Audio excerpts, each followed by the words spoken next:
Bonjour à tous et bienvenue sur cette Web TV FDC33 TV, 100% authentique, vous allez le comprendre. C'est la première Web TV française attachée à une fédération départementale des chasseurs. Je suis très heureux de vous y accueillir. Vous allez pouvoir découvrir à la fois ce qui se fait dans une fédération en compagnie des techniciens sur le terrain. Vous allez rencontrer également les administrateurs, les présidents, le directeur.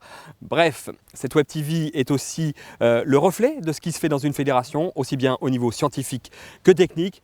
Mais bien sûr, évidemment, je vous emmènerai également sur le terrain, à la chasse, pour découvrir nos chasses traditionnelles pour cette première de la FDC33 TV.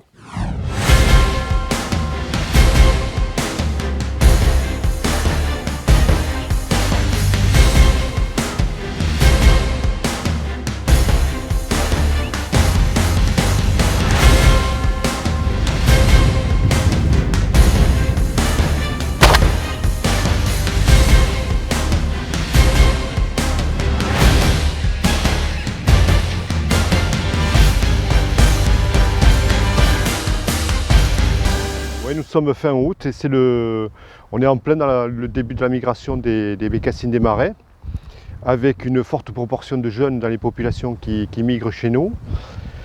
En effet, les jeunes partent les premiers et ils sont ensuite rejoints par les adultes. Les adultes constituent l'essentiel du cheptel en fin de migration. Ce territoire, avec peu d'eau finalement, assez vaseux et riche en nourriture, attire beaucoup ce genre d'oiseaux, ce genre de limicoles.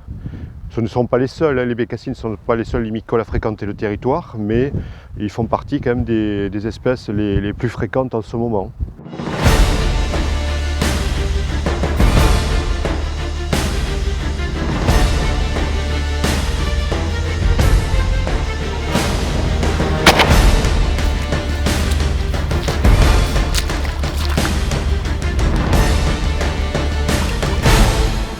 C'est un marais qui est situé dans les prairies humides du Nord-Médoc.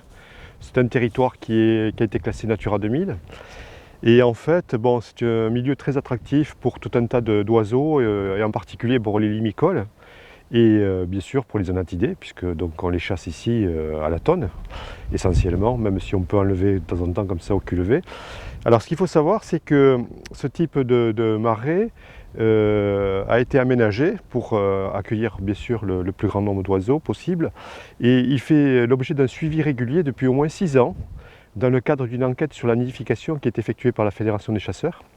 C'est cette enquête qui a permis de récupérer 10 jours de chasse dernièrement au niveau de ce territoire. Et en supplément donc de ce suivi qui a lieu du mois de mars jusqu'au mois d'août, il y a un autre suivi qui est effectué toute l'année, depuis 4 ans, avec des observations qui sont réalisées toutes les décades.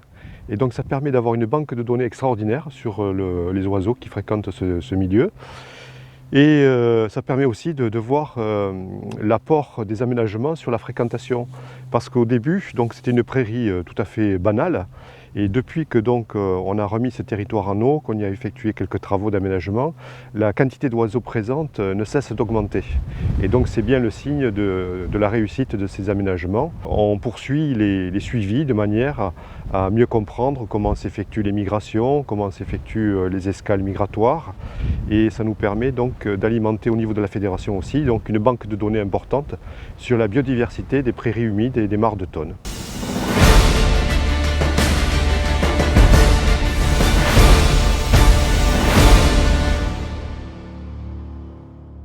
Bien voilà, le premier numéro de cette Web TV FDC33 s'achève sur ces images. J'espère qu'elles vous auront plu. On se retrouvera très prochainement pour une nouvelle émission FDC33 100% authentique. À bientôt.